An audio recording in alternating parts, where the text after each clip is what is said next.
నమస్కారం, welcome to I dream ధర్మ మార్గం కార్యక్రమానికి స్వాగతం. నేను మీ విజిత. ప్రస్తుతం మనతో పాటు ఉన్నారు ప్రముఖ ఆధ్యాత్మికవేత్త సుభాష్ శర్మ గారు. ఇప్పుడు గురుగారితో మాట్లాడి నవరాత్రి విశిష్టత గురించి అలాగే విజయదశమి విశిష్టత గురించి అడిగి తెలుసుకుందాం. గురుగారు నమస్కారం.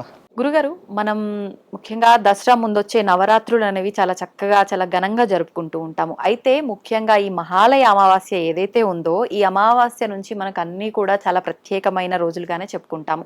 నవరాత్రులు, దేవీ నవరాత్రులు జరుపుకోవడంతో పాటు మనం బతుకమ్మ సంబరాలు, ముఖ్యంగా తెలంగాణ ప్రాంతంలో వాళ్ళు బతుకమ్మ సంబరాలు అనేవి చాలా వేడుకగా జరుపుకుంటారు.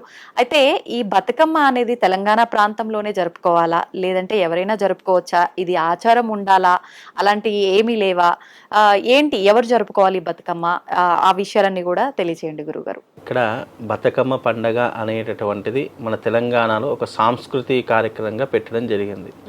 అయితే ఈ బతుకమ్మ పండుగలో వినియోగించేటటువంటి రకరకాల పుష్పాలు ఉంటాయి. గడ్డి పుష్పాలు అంటూ ఉంటారు, గడ్డి పువ్వులు విశేషంగా బంతి పువ్వులు ఎక్కువగా వాడుతూ ఉంటాము. విశేష రకాలైనటువంటి ఎన్నో రకాలైనటువంటి పుష్పాలను బతుకమ్మగా పేర్చి అందులో గౌరీదేవిని పూజిస్తూ ఉంటాము. గౌరీదేవి యొక్క ఈ నవరాత్రులను ఎందుకు చేసుకుంటాము అంటే సౌభాగ్యానికి ప్రతీకగా ప్రతి ఒక్క సుమంగళి ఆనందంగా జరుపుకునేటటువంటి పండగ ఏదైనా ఉంది 9 రోజులు అని అంటే అది బతుకమ్మ పండగ. అమావాస్య రోజు స్టార్ట్ అవుతుంది, మనకు మహానవమి వరకు ఎండ్ అవుతుంది. అంటే దుర్గాష్టమి వరకు కొంతమంది చేస్తారు, నవమి వరకు కొంతమంది చేస్తుంటారు. దీంట్లో పెద్ద బతుకమ్మ అని ఆడుతూ ఉంటాము చివరి రోజున. సద్దుల బతుకమ్మ, ఎంగిలి బతుకమ్మ, అలాగే పెద్ద బతుకమ్మ అని చెప్పేసి ఇలా అనేక రకాల బతుకమ్మలు ఉంటాయి. ఇవి మన సనాతన ధర్మంలో ఇవన్నీ కూడా సాంస్కృతిక కార్యక్రమాలలో భాగంగా చేసుకుంటూ ఉంటారు. కానీ అందులో ఉన్నటువంటి ఆంతర్యం ఏంటంటే ప్రకృతి అనేటటువంటిది ఆ పరాశక్తి యొక్క ఆధీనంలో ఉంటుంది. ఈ ప్రకృతిలో ఉండేటటువంటి ప్రతి ఒక్క దాన్ని పూజించేటటువంటి గొప్పనైనటువంటి ధర్మం మన సనాతన ధర్మము. మనం ఒక చెట్టుని పూజిస్తాము, ఒక పుట్టని పూజిస్తాము, ఒక రాయిని పూజిస్తాము. అందులో ప్రకృతిలో ఉండేటటువంటి పుష్పాలను కూడా పూజించేటటువంటి ఒక గొప్పనైన ఔన్నత్యము కేవలం మన సనాతన ధర్మంలో ఉంది. అలా ప్రకృతిలో వచ్చేటటువంటి ఏవైతే పుష్పాలు ఉంటాయో అవి బతుకమ్మలాగా పేర్చి మనం ఏం చేస్తామంటే ఆ బతుకమ్మలో గౌరీదేవిని ప్రతిష్ఠిస్తూ ఉంటాం. ఆ గౌరీదేవిని పూజించేసేసి చక్కగా ఆ బతుకమ్మ అనేటటువంటి కోలాటాల మధ్యలో ఆడుతూ ఉంటాము. అలాగే ఈ అమ్మవారి నవరాత్రి చాలామంది దాండియా కూడా ఆడుతూ ఉంటారు అమ్మవారి పేరు మీద. ఇలా అంటే అమ్మవారికి ఇష్టమైనటువంటి కోలాహటాలు, అలాగే ఈ బతుకమ్మలు, అలాగే అక్కడ ఆడేటటువంటి ప్రతి ఒక్క స్త్రీ ఉక్కుమ్మడిగా చేసేటటువంటి భజనలు, కీర్తనలు, ఇవన్నీ కూడా అమ్మవారికి చాలా ప్రీతికరమైన. అందులో భాగంగానే ఈ బతుకమ్మ అనేటటువంటిది మన సౌభాగ్యం కోసం చేసుకునేటటువంటి ఒక గొప్పనైనటువంటి పండుగగా కూడా చెప్పుకోవచ్చు. అలాగే యమధర్మరాజు నుంచి వచ్చేటటువంటి ఏవైతే వికృతమైనటువంటి ఇబ్బందులు ఉన్నాయో భూమి మీద, అలాంటి ప్రకృతి వైపరీత్యాలను కూడా అధిగమించడానికి కూడా ఈ బతుకమ్మని ఎక్కువగా ఆచరిస్తూ ఉంటారని కూడా చెప్పుకోవచ్చు మనం సనాతన ధర్మంలో. ఎందుకంటే ఈ మనకి ఎప్పుడైనా సరే ఆశ్వీజ మాసం ప్రారంభమయ్యిందా మనిషిలో అనేక రకాల మార్పులు వస్తాయి. విషజ్వరాలు రావడము, టైఫాయిడ్ లాంటివి రావడము, ఆరోగ్యం సహకరించకపోవడము, చలికి వనకడము, ఎండకు ఎండడము, వర్షంలో తడవడము, ఇవన్నీ కూడా ప్రకృతి పరంగా వచ్చేటటువంటి కొన్ని రకాలైనటువంటి ఇబ్బందులు. ఆ ఇబ్బందులను అధిగమించాలి అంటే గనక మన శరీరం కూడా దృఢంగా ఉండాలి అనేటటువంటి దానితో కూడా మనం ఇచ్చేసుకో. ఎందుకంటే ఆశ్వీజ మాసం వచ్చింది అంటేనే ఎండ, వాన, చలి 3 కూడా ఉంటాయి. మిగతా కాలాలు అవి ఉండవు. చలికాలం వచ్చిందంటే కేవలం చలి ఉంటుంది, వర్షం పడదు. మళ్ళీ ఎండాకాలం వచ్చిందంటే కేవలం ఎండలు మాత్రమే ఉంటాయి, వర్షాలు పడవు. మళ్ళీ అంటే 3 కాలాలు ఒకే సమయంలో వచ్చేటటువంటి మాసమే ఆశ్వీజ మాసము. ఈ ఆశ్వీజ మాసంలో జరిగే విపత్తులు, ప్రకృతి వైపరీత్యాల నుండి మనం బయటపడాలి అని అంటే కనుక ఇదిగో ఇలాంటి అమ్మవారి యొక్క కైంకర్యాలు చేయాలి. ఇక్కడ బతుకమ్మ అంటే పెద్ద విశేషం లేదు, గౌరీదేవిని పూజించడమే బతుకమ్మ. అందులో ఆ గౌరీదేవిని ఏం చేస్తామంటే బతుకమ్మని ఎలా పిలుస్తాం, ఇలా ఒక పిరమిడ్ ఆకారంలో మనం పెడుతూ ఉంటాము. అంటే ఏంటి దాని అర్థము, అక్కడ అందులో ఎవరు ఉంటారు, గౌరీదేవి అనేటటువంటి అమ్మవారు ఉంటుంది.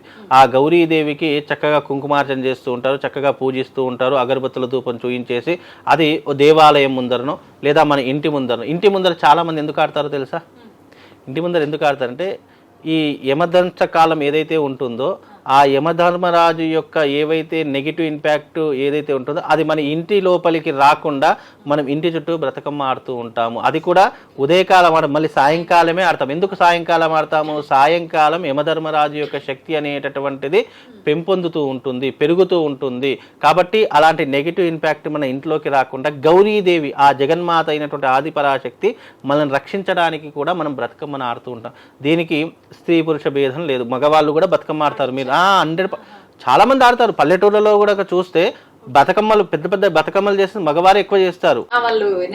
నెత్తి మీద పెట్టుకొని కూడా తీసుకొస్తూ ఉంటారు. స్త్రీలే కాదు, ఈ బతుకమ్మ పురుషులు కూడా ఆడతారు. అందులో ఏదో సిగ్గుపడాల్సిందో ఏదో భయపడాల్సిందో ఏం లేదు.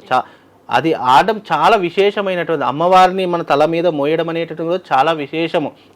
అలాగే ఇప్పుడున్నటువంటి ఈ బతుకమ్మ పండుగ అనేటటువంటిది స్త్రీ పురుష భేదాలు ఏమీ ఉండవు. భగవంతుని కైకర్యాలలో స్త్రీ పురుష భేదం ఏముంటుంది? ఎవరో అదే బతుకమ్మ వస్తే ఎవరో ఏదో అనుకుంటారేమో, ఎవరో ఏదో బాధపడతారేమో, అయ్యో ఈడేంటి బతుకమ్మ వస్తున్నా అని అనుకుంటా. ఇట్లా ఎప్పుడు కూడా అనుకోవద్దు. ప్రతి ఒక్క హైందవుడు, ప్రతి ఒక్క హిందువు స్త్రీ పురుష భేదం లేకుండా ప్రతి ఒక్కరూ బతుకమ్మ ఆడుకోవచ్చు. దాంట్లో దోషమేం లేదు. అందులో ఆడవాళ్లే ఆచరించాలని ఏ ధర్మం చెప్పలేదు. పోనీ ఇప్పుడు ఆడవాళ్ళే ఆచరించారు, మగవాడికి కష్టం కాకుండా ఉంటుందా? మగవాడి కూడా కష్టాల నుంచి తప్పించుకోవాలి, యమధర్మరాజు నుంచి ముఖ్యంగా తప్పించుకోవాలి, ప్రకృతి వైపరీత్యాల నుంచి తప్పించుకోవాలి అన్నీ అంటే గనక ప్రతి ఒక్కరూ సనాతన ధర్మంలో హిందువుగా జీవించిన ప్రతి ఒక్కరూ కూడా తమ ఇంటి ముందర బతుకమ్మను ఆడే తీరాలి. అందుకే ఇంటి ముందర బతుకమ్మ ఆడిన తర్వాతనే దేవాలయానికి వచ్చి నమస్కారం చేసి మళ్ళీ దేవాలయం ముందర ఆ ద్వారం, ప్రధాన సింహద్వారం దగ్గర మళ్ళీ బతుకమ్మ పండుగను విశేషంగా అందరూ ఒక 100 మంది కలిసి అక్కడ బతుకమ్మలు ఆడుతూ ఉంటారు. చాలా అదొక ఆనందమైనటువంటి కోలాహలము. అక్కడ అలా ఆడడం ద్వారా వెనుకున్నటువంటి రహస్యం ఏంటంటే గౌరీదేవి యొక్క సంపూర్ణమైన, గౌరీదేవి దేనికి ప్రతీక అంటే సౌభాగ్యానికి ప్రతీక. మనము చాలా శ్రావణ మాసంలో మంగళ గౌరీ వ్రతం అని చెప్పి చేస్తూ ఉంటాము. అలాగే ఇది కూడా ఒక రకమైనటువంటి పండగ వాతావరణం, ఇది కూడా ఒక రకమైన వ్రతంలా ఆచరించాలి. అందుకే మనకు ఈ మహాలయ పక్ష అమావాస్య నుంచి ప్రారంభమై దుర్గాష్టమి వరకు ఎంగిలి బతుకమ్మ, సద్దుల బతుకమ్మ, పెద్ద బతుకమ్మ అని చెప్పేసి ఇలా అనేక రకాలైనటువంటి బతుకమ్మలు చేస్తూ ఉంటారు. అవన్నీ కూడా మన ఆరోగ్యం గురించి, స్త్రీల యొక్క సౌభాగ్యం గురించి, రోగాలు రాకుండా ఉండడానికి. పుష్పాలు ఎప్పుడైనా కూడా, పుష్పాలకు ఉన్నటువంటి గొప్పతనం ఏంటో తెలుసా? పుష్పాలు అనేటటువంటి, పువ్వులు అనేటటువంటివి నెగిటివ్ ఇంపాక్ట్ని గ్రహించి, ఇప్పుడు ఎగ్జాంపుల్ అంటే మన కంటికి కనిపించేదే చెప్తాను. ఎప్పుడైనా కూడా చూడండి, భగవంతుని మీద పెట్టినటువంటి పుష్పాలు తెల్లవారితే వాడిపోతాయి. మరి అదే ఫ్రిడ్జ్లో పడితే ఎందుకు వాడవు? మరి రీజన్ ఏమంటారు అంటే, ఏదైతే నెగిటివ్ ఇంపాక్ట్ ప్రకృతిలో ఏది తొందరగా కనెక్ట్ చేసుకుంటుందంటే ప్రకృతిలో ఉండే ఆకులు, పువ్వులు ప్రకృతిలో జరిగేటటువంటి నెగిటివ్ ఇంపాక్ట్ తొందరగా గ్రహించి అవి తొందరగా ఆ నెగిటివ్ ఇంపాక్ట్ని తీసేసుకొని మనకు పాజిటివ్ ఫీలింగ్ ఇచ్చేటటువంటివి ప్రకృతిలో ఉన్నటువంటి పుష్పాల యొక్క గొప్పతనము. అందుకే పుష్పాలు తొందరగా వాడిపోవడానికి, లేదా పుష్పాలు తొందరగా భగవంతుని మీద పెట్టినటువంటి పుష్పాలు తొందరగా విచ్ఛిన్నం కావడానికి కారణం ఏంటంటే మన నుంచి వచ్చే నెగిటివ్ ఇంపాక్ట్, ప్రకృతి పరంగా వచ్చేటటువంటి నెగిటివ్ ఇంపాక్ట్. అందుకే మనం పుష్పాలే ఎందుకు బతుకమ్మలో వాడతాము అని అంటే, ఈ పువ్వులు అనేటటువంటివి ఏవైతే ఉంటాయో అవి యమధర్మరాజు నుంచి వచ్చేటటువంటి నెగిటివ్ ఇంపాక్ట్ అన్నింటినీ కూడా స్వీకరించేసి మన మీద ఆ యొక్క ఎఫెక్ట్ పడకుండా కాపాడేటటువంటివే ఈ పుష్పాలని కూడా మనం సైంటిఫిక్గా కూడా చెప్పుకోవచ్చు. అందుకే అవన్నీ ఆడేసి మనం నీళ్ళలో నిమజ్జనం చేసేస్తూ ఉంటాము. గురుగారు, బతుకమ్మకి ప్రత్యేకించి ఈ రకమైన పువ్వులే బతుకమ్మ పేర్చాలని నియమం ఏమైనా ఉందా? లేదు అంటే ఏ పువ్వులతో అయినా బతుకమ్మ పేర్చొచ్చు అంటారా? ఇక్కడ ప్రకృతిలో ఉండే ప్రతి పుష్పం కూడా వాడొచ్చు. మనకు ఈ బతుకమ్మకి ఈ పుష్పం పనికిరాదు అన్నటువంటిదిగా ఏమీ ఉండదు. కాకపోతే రకరకాలైనటువంటి పుష్పాలు, అందులో గడ్డి పుష్పాలను ప్రత్యేకంగా వాడుతూ ఉంటాము. ఇవి ఏంటి అంటే ప్రకృతిలో ఈ గడ్డి పుష్పాలు కూడా బతుకమ్మకు చాలా పెట్టింది. దానికి రంగులు పూస్తూ ఉంటాం, అవి తెల్లగా ఉంటాయి. దానికి అనేక రంగులు పూసేసి అనేక రంగు నీళ్ళలో అద్దేసి ఆ బతుకమ్మలు పేరుస్తూ ఉంటాం. చాలామంది బంతి పూలతో అనేక పుష్పాలు ఉంటాయి. ఏ పుష్పంతోనైనా మనం బంతి పూలతోనైనా సరే మనం ఈ బతుకమ్మను పేర్చవచ్చు.